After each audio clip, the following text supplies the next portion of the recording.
Bom dia, amada Igreja Batista do Pacaembu. Bom dia a todos os queridos e queridas que participam conosco nesse canal. Estamos cada vez mais felizes com a participação de vocês, com o retorno, comentários que nos ajudam, interação com as nossas mensagens. O nosso desejo é esse, é trazermos a mensagem da Palavra de Deus de uma forma que caiba para os nossos dias, que sirva para a nossa vida, para aquilo que estamos vivendo, que seja algo contextualizado com aquilo que nós estamos vivendo. Esse é o nosso desejo, é um grande esforço. Fazemos isso à custa de oração, à custa da dependência do Senhor, e procuramos trazer a palavra do Senhor da forma mais clara possível. Portanto, esse canal está a serviço. Esse canal que faz parte da nossa igreja, a Igreja Batista no Pacaembu, ele está a serviço de todos, por isso transmitimos a palavra do Senhor, e quando há interação, ficamos felizes de sabermos que estão recebendo as mensagens de acordo com aquilo que extraímos da palavra de Deus. E desta forma nós vamos seguir os nossos estudos dentro da carta de Tiago, e hoje estamos entrando no último capítulo, Tiago capítulo 5, e nós vamos ler dos versos 1 ao 6. Acompanhem comigo.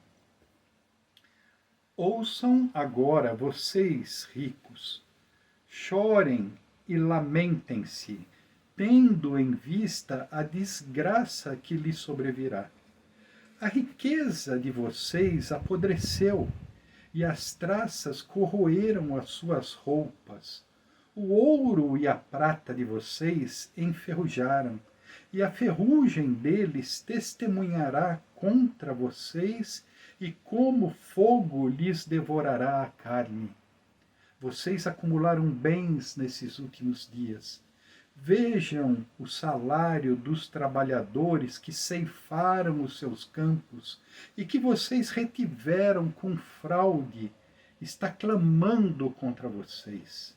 O lamento dos ceifeiros chegou aos ouvidos do Senhor dos Exércitos.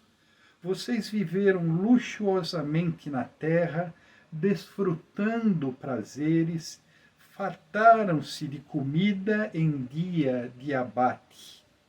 Vocês têm condenado e matado o justo, sem que ele ofereça resistência. Sempre que nós estudamos a palavra de Deus, assim de forma textual, e sobretudo quando nós estudamos um livro da Bíblia, seja ele do Antigo Testamento, seja ele do Novo Testamento, nós então vamos caminhando dentro daquilo que o livro se propõe, daquilo que o livro traz.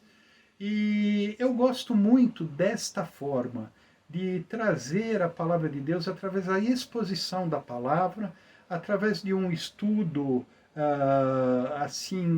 não temático, de um estudo da passagem do texto. Por isso que eu gosto de abordar, aqui estamos abordando a carta de Tiago, porque exatamente aquilo que a palavra nos traz, nós traremos. Aquilo que a palavra de Deus nos trouxer para falar, nós falaremos. Sempre nós escolhemos algum tema contextual, algum tema que fale aos nossos dias, algum tema dentro do contexto que estamos passando, da situação que vivemos, seja na nossa vida, seja na nossa sociedade. E por isso que escolhi o livro de Tiago, pela diversidade de assuntos que trata o livro de Tiago. E, sobretudo, escolhi o livro de Tiago porque ele aborda a respeito da fé. E é um livro chamado Livro de Sabedoria dentro Novo Testamento. Ele é comparado aos livros de sabedoria do Antigo Testamento, sendo um livro de sabedoria do Novo Testamento. Comparado, por exemplo, a Provérbios, comparado ao livro de Eclesiastes. Então, por isso escolhemos e temos abordado a respeito de como viver a fé, de como se expressa a nossa fé no nosso dia a dia, dentro da nossa realidade. Então o apóstolo Tiago, ele inicia tratando das várias situações, e aqui hoje estamos tratando de um texto, como vocês viram, pesado. Um texto pesado, um texto de reprovação, um texto de condenação, um texto escatológico, poderíamos dizer, que trata da realidade futura, mas um texto, sobretudo, profético. Um texto no qual Tiago está falando para com os ricos. E o que nós podemos extrair dessa passagem, o que nós podemos examinar dentro desta passagem, à luz daquilo que Tiago aborda na sua carta? Nós vemos que Tiago já falou algumas coisas a respeito dos ricos. Nós vemos primeiramente no capítulo 1, quando Tiago nos diz a partir do versículo 9: o irmão de condição humilde deve orgulhar-se quando estiver em elevada posição, e o rico deve orgulhar-se caso passe a viver em condição humilde, porque o rico passará como a flor do campo. É um texto que já falamos a respeito das situações que podem ser variáveis. A nossa vida nunca tem uma situação permanente, isto é ilusório. É uma ilusão nossa, nós acharmos que podemos passar a nossa vida ilesos, sempre vivendo numa mesma condição. E aqui a passagem fala a respeito de uma condição financeira. Se de repente o pobre tem a condição de ter uma vida melhor, e se de repente as riquezas acabarem, e o rico não estiver na sua condição de riqueza, que um se alegre e o outro receba este novo momento com humildade, sabendo que ele não nasceu naquela mesma condição. Nós podemos até dizer que há pessoas que nascem em berço esplêndido, poderíamos dizer assim, já nasce numa família rica e vive numa condição de riqueza. Nós vemos, assim, famílias ricas de gerações em gerações. É verdade que isso ocorre, mas é verdade também que ocorre muitas vezes situações em que, sejam quais forem as condições, uma pessoa pode ser abatida e do dia para a noite pode perder todas as suas posses e a sua riqueza. Então isto é algo que pode acontecer. E é uma ilusão a pessoa achar que pode confiar nas suas riquezas e colocá-las acima da direção de Deus. Nós vemos outra condição que Tiago fala a respeito da riqueza dos ricos, quando ele fala na passagem no capítulo 2, a respeito da igreja não fazer discriminação de pessoas. E aí Tiago fala no capítulo 1 mesmo, nos versículos 26 em diante, ele diz qual é a verdadeira religião. E a verdadeira religião é se alguém se considera religioso, mas não refreia a sua língua, engana-se a si mesmo e a sua religião não tem valor algum. A religião que Deus, o nosso Pai, aceita como pura e imaculada é esta: cuidar dos órfãos e das viúvas em suas dificuldades e não se deixar corromper pelo mundo, não se deixar corromper pelos padrões do mundo, pelas categorias sociais e forma de segregações que o mundo oferece. Então, aí ele diz que os nossos bens nós temos também não somente para nosso usufruto e para nosso benefício, mas nós podemos partilhar, podemos e devemos. E esta é a verdadeira religião aceita por Deus. Cuidar daqueles que estão numa condição de necessidade, cuidar de órfãos e viúvas. E já falamos que aqui órfãos e viúvas eram uma classe social muito necessitada e gerada pela própria sociedade. Porque a mulher já não possuía valor, ela não era valorizada socialmente. Imaginem, não valorizada socialmente e ainda assim necessitada, pois se ela perdia o marido, ela perdia tudo. Se o marido não lhe deixava condições de vida, ela ficava extremamente necessitada e dependente, e ainda não vista de forma adequada pela sociedade. A mesma coisa acontecia com os órfãos.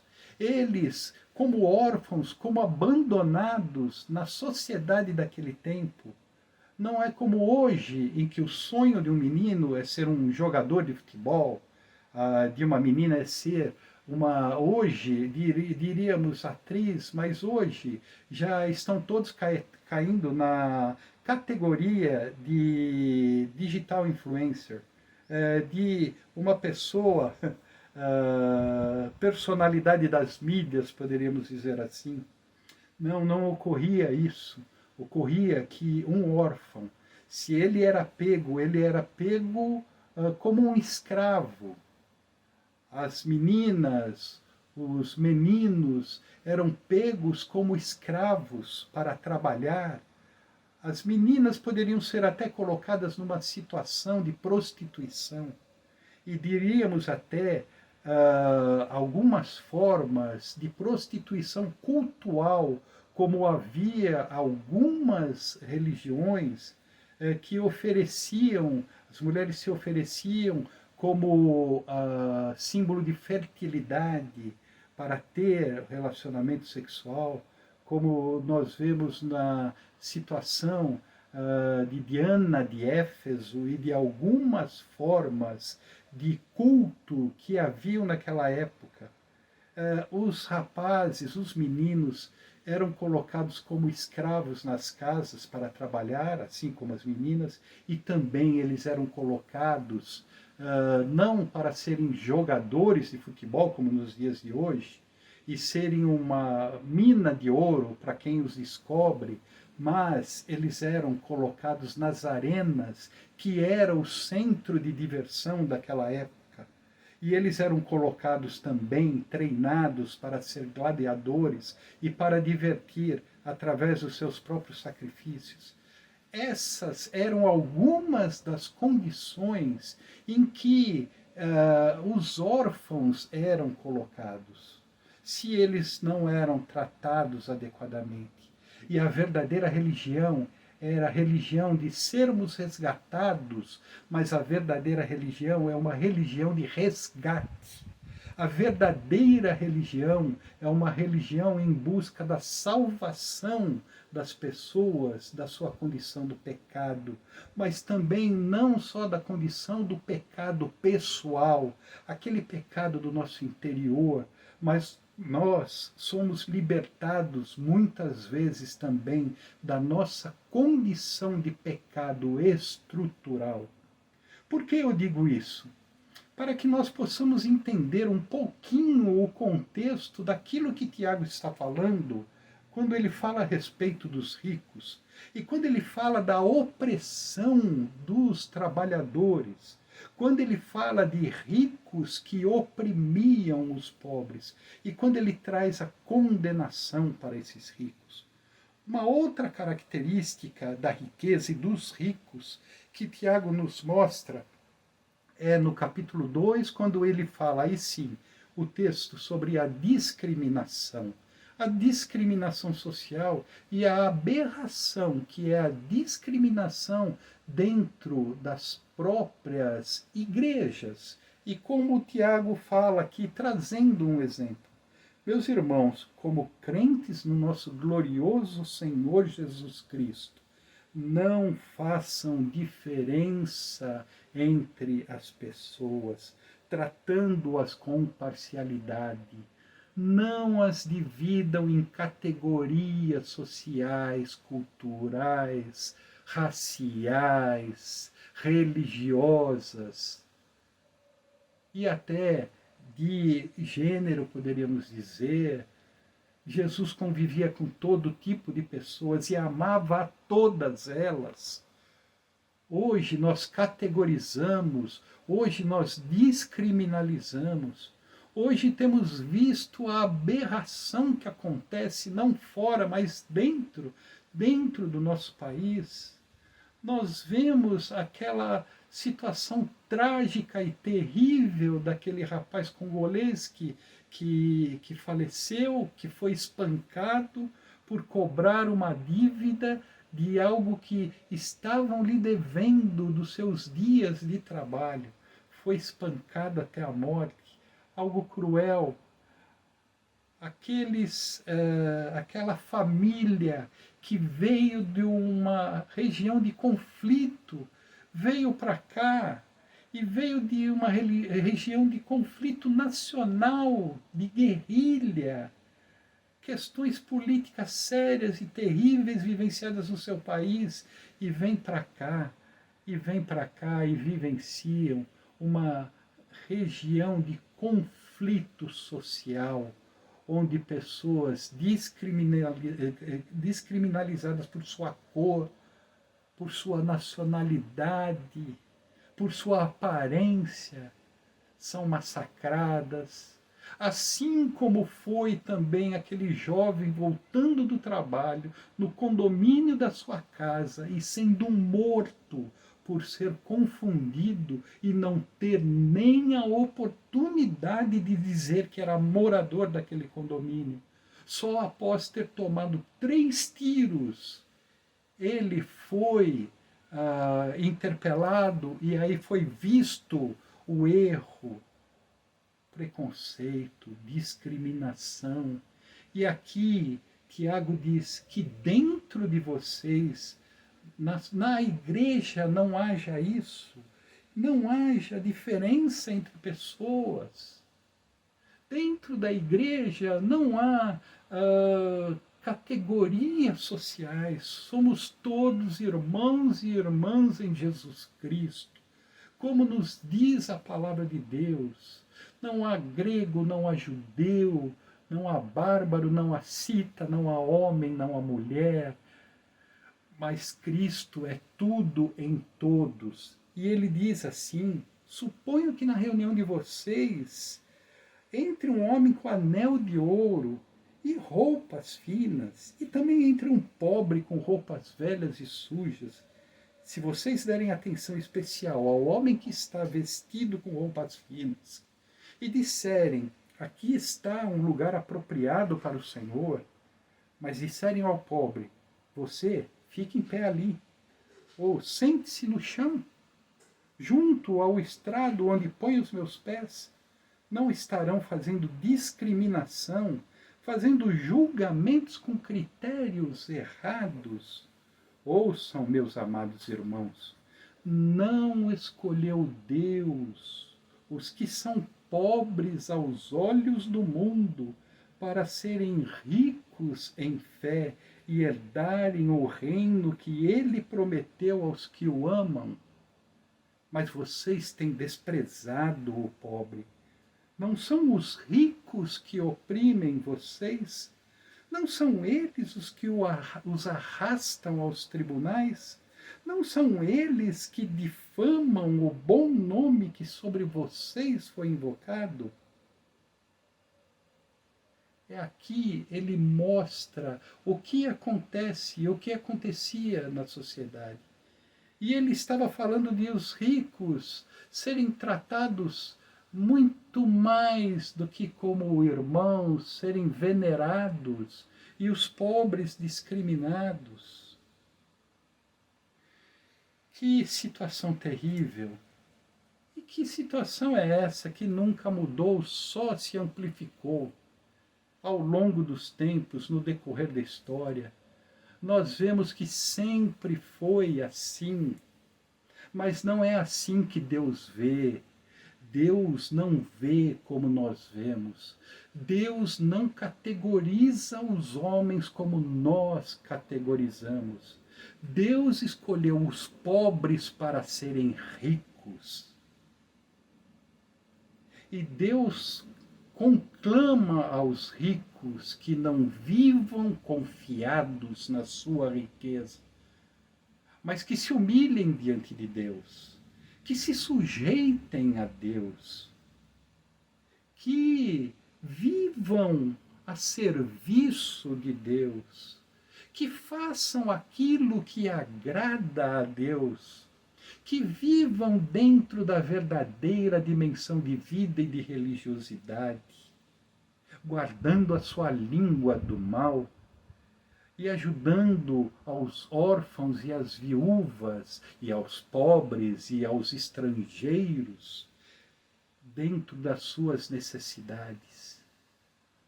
Mais uma vez eu lembro a frase do maravilhoso teólogo, líder mundial da missão integral, René Padilha. Ele disse que Cristo veio para libertar o pobre da sua pobreza e libertar o rico da sua riqueza. Uma das alternativas para ajudar as pessoas em suas necessidades são pessoas que tenham condições sociais para ajudar as pessoas dentro das suas necessidades. Nós temos visto isso nos dias de hoje. Não há só recriminação, mas nós vemos pessoas que com suas posses, com seus recursos, têm ajudado a pessoas, sobretudo na situação em que nós vivemos. Mas nós não podemos nos furtar desta situação, desta realidade que Tiago nos traz através da sua carta. E aqui ele fala e ele faz uma advertência para os ricos. E aqui ele não fala, ele fala para os ricos que não são os ricos convertidos, digamos assim. São para os ricos que não temem a Deus. São para os ricos que não creem em Deus. São para os ricos que creem em si e nas suas riquezas. Ele diz: ouçam agora, vocês ricos. Aliás, é a mesma expressão que ele menciona no versículo 13. Ouçam agora, vocês que dizem: hoje ou amanhã eu irei aqui ou ali, passarei um ano, negociaremos, ganharemos dinheiro. Ele está se referindo a esta condição, a esta mesma situação. E aí ele diz: chorem e lamentem-se, aqui no versículo 1, no capítulo 5, tendo em vista a desgraça que lhes sobrevirá. A riqueza de vocês apodreceu, e as traças corroeram as suas roupas, o ouro e a prata de vocês enferrujaram, e a ferrugem deles testemunhará contra vocês, e como fogo lhes devorará a carne. Vocês acumularam bens nestes últimos dias. Aqui ele está trazendo o motivo das condenações para os ricos. Primeiramente, é uma situação que ele está dizendo que é aquilo que os espera no futuro. Podemos não ver aqui uma condenação visível e aparente, embora nós vejamos que numa mudança econômica mundial, as pessoas podem perder tudo do dia para a noite, nas ações da Bolsa de Valores. De repente, uma ação que valia muito de uma empresa pode despencar do dia para a noite. Quantas vezes não cansamos de ver isto? Quantas vezes não vimos empresas caírem? Quantas vezes não vimos pessoas, de repente, ficarem no nada? Nós vimos situações aqui de milionários no nosso país, que eram uns dos mais milionários do mundo, e de repente perderam tudo. Nós vemos pessoas que vivem da especulação, da exploração, da ganância e do acúmulo de bens e propriedades e riquezas. E aí ele diz aqui, vocês acumularam bens, muita coisa para muito poucos e nada para muitos. Nós vimos nesses últimos dias da pandemia que 1% da humanidade enriqueceram mais, por incrível que pareça, nestas situações econômicas difíceis, tivemos neste ano pessoas que enriqueceram muito, muito mais. E aqui nós vemos também que aumentou consideravelmente, tanto no nosso país como no mundo também, a linha da extrema pobreza, abaixo da pobreza, aqueles que não têm ganhos. Nós vimos e temos visto isso. A cada situação nós vivenciamos isto. E aqui ele diz, qual é o erro destes ricos? Acúmulo de bens para si, para os seus, se regalando, vivendo da forma mais inimaginável possível. E aqui ele diz, vejam também o salário dos trabalhadores que ceifaram os seus campos e que vocês retiveram com fraude.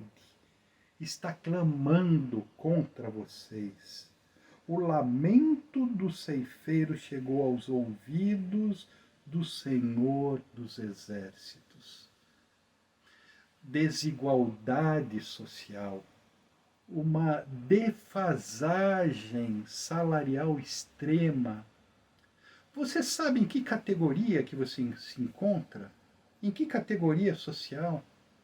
Talvez a condição em que eu viva e que estou de acordo com as faixas salariais dentro do C para o D.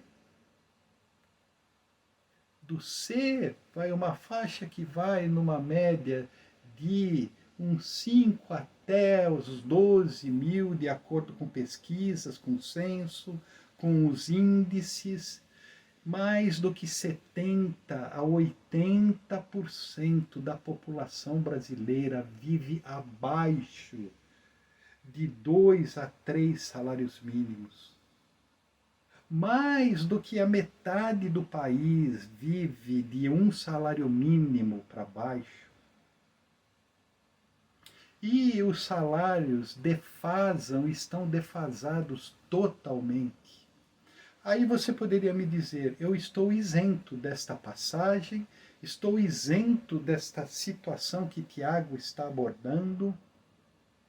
Realmente, com relação a acúmulo de bens e de riqueza extrema, nós podemos estar isentos. Mas como será que nós somos vistos por aqueles que não têm nada? Às vezes nós choramos porque tínhamos uma viagem programada para fazer e não vamos poder fazer naquele momento, enquanto tem outras pessoas que estão chorando, não por não poder viajar, mas por não poder comer. Quantas vezes nós vivemos despreocupados? Aliás, este foi o grande pecado de Sodoma e da sua irmã Gomorra. As pessoas atribuem o pecado de Sodoma e Gomorra à homossexualidade, à sodomia, que é uma palavra, de uma depravação sexual extrema. As pessoas atribuem a situação das cidades de Sodoma e Gomorra, que foram queimadas, exterminadas nos dias de Ló, apenas a promiscuidade sexual. Mas vejam o que nos diz o profeta Ezequiel no livro de Ezequiel, no capítulo 16. Vejamos o que ele nos diz. Ezequiel, capítulo 16, os versículos 49. O versículo 49, perdão. Ora, este foi o pecado de sua irmã Sodoma. Ela e suas filhas eram arrogantes, tinham fartura de comida e viviam despreocupadas. Não ajudavam os pobres e os necessitados. Eram altivas e cometeram práticas repugnantes diante de mim. Este foi o pecado de Sodoma. Ela e suas filhas eram arrogantes, tinham fartura de comida, viviam despreocupadas e não ajudavam aos pobres e aos necessitados. Queridos e queridas, nós temos muito pouco tempo para o muito que a palavra de Deus nos traz a respeito daquilo que Deus quer para nós com relação à sociedade, à humanidade. Deus sempre quis que o seu povo Israel fosse referência de amor e de ajuda. Em ti serão abençoados todos os povos da terra. Deus conclamava ao povo desde as leis do deserto para que eles amassem aos estrangeiros entre eles, porque eles também, para que tratassem as pessoas com dignidade, que não houvesse escravidão entre eles, porque eles mesmos, Israel, foram libertados por Deus do Egito na condição de escravos. Deus estava falando para uma nação redimida que antes totalmente tinha sido escravizada e foi libertada, para que eles libertassem as pessoas do jugo opressor. Quando a palavra de Deus nos fala a respeito dos pobres, e que Jesus ama os pobres, e que Deus ama os pobres e os necessitados, aqui ele está falando para aqueles que vivem de forma opulenta, de forma opressiva, de forma gananciosa, de forma despreocupada, de que o juízo virá sobre eles. Às vezes as pessoas podem dizer, mas eu contribuo, eu ajudo com alguma coisa. Pode até contribuir e ajudar. Mas como que vocês são nos tratos com as pessoas, com os empregados, sobretudo aqueles ricos que geram empregos e se gabam, dizem, geram muitos empregos? Será que a prática de justiça ou a vida difícil, os salários insuficientes que as pessoas ganham, está clamando contra eles diante de Deus? E ainda ele diz, vocês, além de explorarem, de não pagarem aquilo que é justo, que é correto, vocês que engordam e engordam enquanto em dias de abate as pessoas não têm o que comer e comem de forma precária, vocês, não bastasse tudo isso, ainda condenam, ainda matam, ainda oprimem, ainda exploram o justo. Interessante esta palavra, o justo. Alguns comentaristas dizem que se refere a Jesus, o justo, que foi condenado injustamente por pessoas que viviam nas suas maquinações de exploração e, sobretudo, aquela classe sacerdotal que vivia em conluio com a classe política e se sentia ameaçada pelas condenações que Jesus trazia a todos eles. Aqui podemos, talvez, interpretar o justo foi condenado injustamente. Mas também, como vimos no próprio livro de Tiago, na própria carta, os justos que são arrastados para os tribunais e são condenados e oprimidos pelos ricos. Muito teríamos para dizer. E a palavra de Deus tem muito a nos dizer a respeito da situação que vivemos, a situação social. Eu sei que a grande maioria do povo brasileiro vive numa situação não só de miséria, mas de injustiças sociais. Eu sei que as várias categorias são exploradas de uma forma ou outra. Eu sei que a injustiça social é muito grande. A grande pergunta é se nós, se os ricos, se as pessoas que têm condição e têm recursos e têm posses, são aquelas que têm contribuído para isso. Sempre vai alguém dizer assim, eu não sou tão rico. Porque sempre vai haver alguém mais rico do que ele. Pense naqueles que dependem de você. Pense que tipo de pessoa você é. Pense se você está vivendo de acordo com a sabedoria lá do alto, que já nos foi passada e que já abordamos aqui na carta de Tiago. Pense se você vive a verdadeira religião de ajudar as pessoas nas suas necessidades. Pense se você vê os seus empregados, as pessoas que dependem de você, com compreensão, com amor e misericórdia, ou você é daqueles que pensam, não podemos dar mole para as pessoas, porque senão elas vão explorar. Pense se você está sendo explorado ou se você mais explora do que é explorado. Pense se você está realmente sendo alguém abençoado por Deus e generoso e rico em boas obras.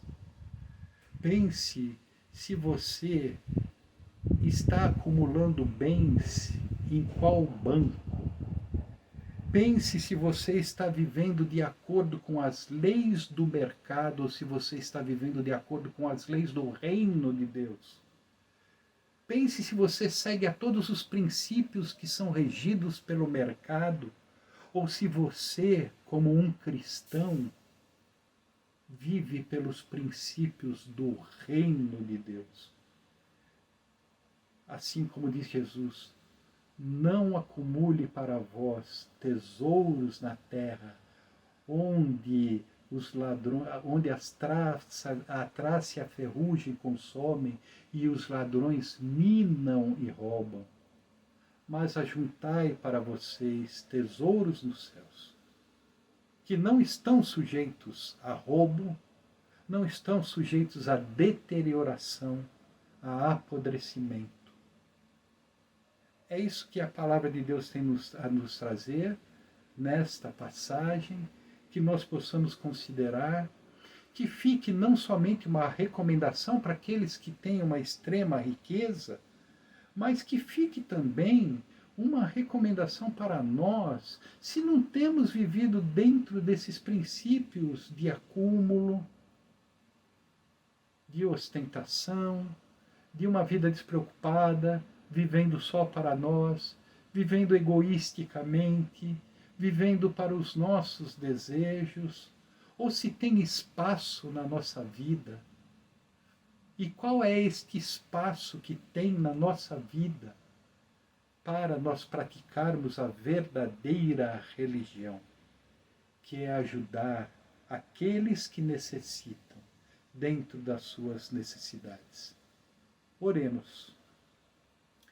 Senhor Deus e Pai querido, no nome de Jesus, nos perdoa, ó Pai, por qualquer forma de condenação que possamos estar diante do Senhor.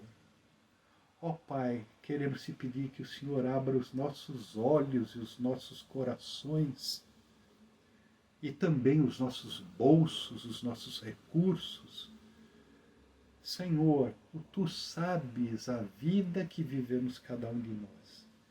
Sempre, ó Pai, nós podemos estar numa situação de recriminação.